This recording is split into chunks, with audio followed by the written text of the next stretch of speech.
So, congratulations. Saan? Dito, being a part nitong The Little Science. Yes, of course. Ako ay tinatawag na Zion Baby. So, lahat ng Zion products, talagang part ako. So, before pa nila i-launch to or naiisipan na gumawa ng baby products, medyo alam ko na siya. What made you decide to be part nitong Little Science? Ayun, bukod sa syempre meron akong baby, talagang syempre isa rin ako sa naitatanong kumbaga sa survey, di ba? Syempre magsa-survey ka dun sa mga talagang gumagamit. So kailangan ko ng mga baby products talaga para sa aking little one. So far, ano yung favorite mo dun sa nilaunch ngayon? Ay, gusto ko talaga yung Fabcon at saka yung laundry wash. Yun talaga ang favorite ko. Kasi wala akong yaya, wala naman akong help. Oo, sa 2 years kong pagiging hands-on mom at breastfeeding mom, ako lahat naglalaba, ako naghuhugas ng mga kasangkapan. Minsan kapag nakakakuha kami, nakakahiram kami ng help, para sa bahay yun, hindi ko pa rin pinapahawak yung gamit ni baby. Talagang ako lahat. Oo, kaya marami rin ako talagang na-turn down ng mga projects. So, actually kasama dapat ako dun sa It's Okay Not to Be Okay. Kaya lang 6 months sa Dumaguete. So, hindi mo kayang iwan. Actually, sabi nila, pwede mo naman isama yung mag-ama mo. Kasi wala naman akong yaya, yung daddy lang ang nag-aalaga sa kanya. So, talagang dapat alam niya rin talaga itong mga TLZ products na to para magagamit kay baby pag wala ako, kagaya ng ngayon. So anyway, sabi pwede daw isama. Ay sabi ko, yung daddy naman ang kawawa naman yung business kapag sinama ko naman sila 6 months sa Dumaguete. So yun talaga, lahat maraming sakripisyo para sa baby. Pero worth it naman. Alam niyo dati nung wala pa akong anak, makwento ko lang nung wala pa akong anak, lahat ng project, kapag may nalalaman akong project, gusto ko nandyan ako. Tapos pag may nawawala, sobrang nade-depress ako. Alam nyo ngayon, kahit mga milyon yung nawawala, wala, ano lang. Priceless yung pagiging mom mo. Yes, pagpalit yung moment. Sobra, yung talagang lahat from the moment na nag-crawl siya, nagsalita siya and all, talagang witness ko lahat yun. At saka 2 years old pa lang siya pero potty trained na siya. Tapos, marunong na kumanta, nagbabasa na siya, nag-i-spell na siya, nagka-count na siya ng hanggang 1 to 20. So parang sinasabi nila, ang galing naman, genius yung anak mo. Actually, hindi yun sa pagiging genius, sa pagiging totoo yun Kaya talagang mahalaga talaga yung nababantayan mo. Minsan lang sila bata, magugulat ka na lang, ang laki na nila. Ilan taon na siya ngayon? 2 years old, kakain lang, girl. After mag-triba, susundan na? Actually, gusto na sana naming sundan, kaya lang sobrang addict pa siya mag-breastfeed. Hindi ako makatakas. So, ang name niya, 1, gusto na namin ng 2. O kaya lang talaga, pag dumidikit sa akin yung daddy, nagagalit. Ang tanong, in spite of pagiging busy mo sa pagiging mom, babalik ka pa ba sa showbiz? Bumabalik naman ako, puro naman guesting. Guesting lang. Ang mga ano ko ngayon, ang mga priority talaga ngayon, puro endorsement. Speaking of endorsement, may tinurn down akong endorsement ng gatas. Kasi breastfeeding advocate ako Million yun, pero turn down ko. Pero wala naman. So ilang taon ka nagpa-breastfeed? 2 years na ako nagpa-breastfeed. Hanggang ngayon? Oo, hanggang ngayon. Addict pa rin siya. Kaya hindi ko tinanggap yung gatas na endorsement. Kasi una, sasabihin nila, sinungaling ka.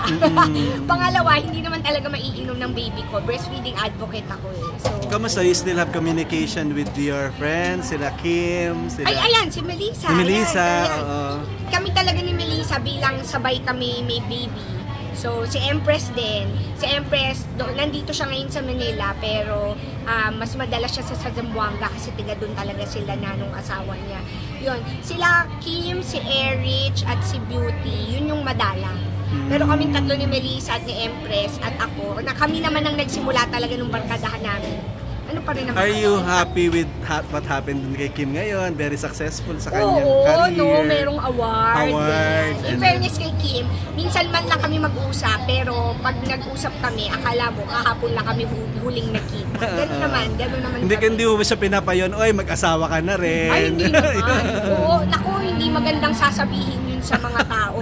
Same thing ka-level yun ng pag sinabi na, okay lang ka magbe-baby. Naku, ako 12 years akong kasal bago ako nag-baby, diba? Kasi desisyon namin yun. So, yun na nga, 12 years akong hindi nag-baby, inuna ko yung career ko, this time yung baby ko naman, priority. Pag sinasabi ko, I'm broke na talaga kasi wala na talaga ako ipon dahil hindi ako tumatanggap ng trabaho. Sabi nila, hindi broke ang term, priorities. Tama nga naman. Pero happy ka ba sa pagiging sa love life ni Kim ngayon? I mean sa career niya, being laging mga bida, mga ano. Oo, lagi ko naman sinasabi sa kanila yan, i-enjoy lang nila.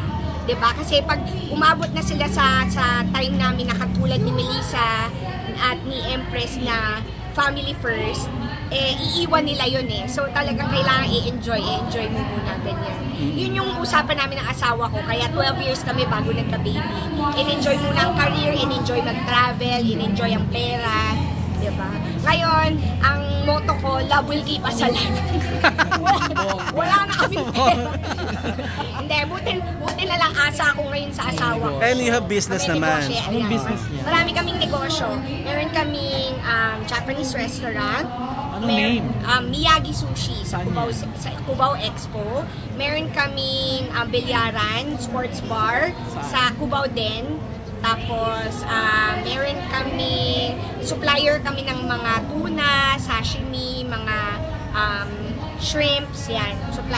Supplier din kami ng mga CCTVs, yan. Medyo buti na lang magaling sa business yung asawa ko. So hindi naman pala totoong broke ka? Ibig sabihin, dahil sa dami ng business. Hindi ako kasi, hindi ako palaas eh. Yung kunyari, sariling pera. Oo, gusto ko yung may pera ako ng hawak ko talaga. Although talagang part naman ako ng financial dun sa mga business namin. Pero siya na yun yung mahawak. Gusto ko yung TF ko sa love ko na pagtatrabaho sa pagiging artista. Yun yung hawak ko. Tapos sanay ako talaga na kahit may boyfriend, may asawa na gusto ko ako gumagastos. Ayoko talaga yung nag-asawa lang ba ako para ba umasag, depende, di ba? Ayoko talaga ng gano'n. Pero anong namimiss mo sa showbiz? Yung taping na 24 hours. Oo. Pero ngayon, kapag kinukuha ako sa guesting, sa mga ganyan series, ang kinukuha ko yung oras, like, kunyari, umaga hanggang at gabi lang, hindi ko kaya na yung madaling araw. Cut off ka na. Magka-cut off na. Siguro naman, no, sa 22 years ko sa showbiz, meron naman na rin akong karapatang manghingi ng cut off. Correct. Oo. Yun, tapos pag nagtitaping ako, nagtatrabaho, kasama ko lagi yung baby ko, nasa kotse lang. So pag kailangan na magpadede, lumalabas lang ako. Paano pag-date mo na? Sila ang papasok. Pero dahil 2 years old na naman kapag naghahanap ng dede, papakainin ng daddy. Pero Miss Nicole, meron ka bang balak na mag-full comeback? Full comeback na yung kagaya dati, na ratsada, 24 hours, ganon, segway. Hindi mo na. Hindi ko pa kayang iwan yung anak ko sa kung sino. Kaya hindi ako nagyayaya eh. Kasi alam mo lagi yung nasa isip, ako nga nauubusan ng pasensya eh. Paano yung ibang tao? Takot ako dun sa mga horror stories ng ibang artista na may baby. Pinapakita nila yung CCTVs niya, sinaktan yung mga baby nila. Oo. Tapos mahirap eh, yung age ng baby ko ngayon, mahirap talaga, pahirapan. Talaga mauubos yung pasensya mo. So mahirap talaga makabalik ulit. Fully. Nang full, oo. Kasi pag nag-baby ka ulit. Yes, pero magbe-baby ulit ako magdodos ulit ako. Pero mas malaki actually yung kinikita ko ngayon as mom influencer. Talaga ba? Oo, tsaka kasi yung yung mga ganitong event or kaya yung mga content postings, malaki yun eh. Yung mga ganun, hindi mo kailangan mag 24 hours or more than 12 hours a day. Sa kaya na uso daw ngayon, diba? Yun ang uso ngayon. So hindi ka talaga broke, sinatsaring mo kami. Hindi. Compare before, Ina-turn down ako compared before. O talaga, ako talagang, kumbaga, all out ako. May mga birthday cash yung bigay ko dyan, mga ganun. Ay, birthday nga ni Mama Pilar ngayon, wala akong mabigay. Alahas. Hindi pa naman ako to the point na nagsasanla. Kaya pa naman. Medyo kumpleto pa naman. Yung engagement ring ko lang na 2 carats, sa kalikutan ng baby ko natanggal yung bato. Pero hindi ko pa mapalitan kasi wala pang papalit. Sige, please invite them na ito sa Little Zion. Congratulations, the Little Zion, sa inyong mga baby products line. At syempre, I'm so happy to be part of the Little Zion's baby products. At talagang safe na safe para sa ating mga little ones. Kaya, bumili na kayo ng mga Little Zion's baby products dahil sure ako na safe para sa babies. Congrats!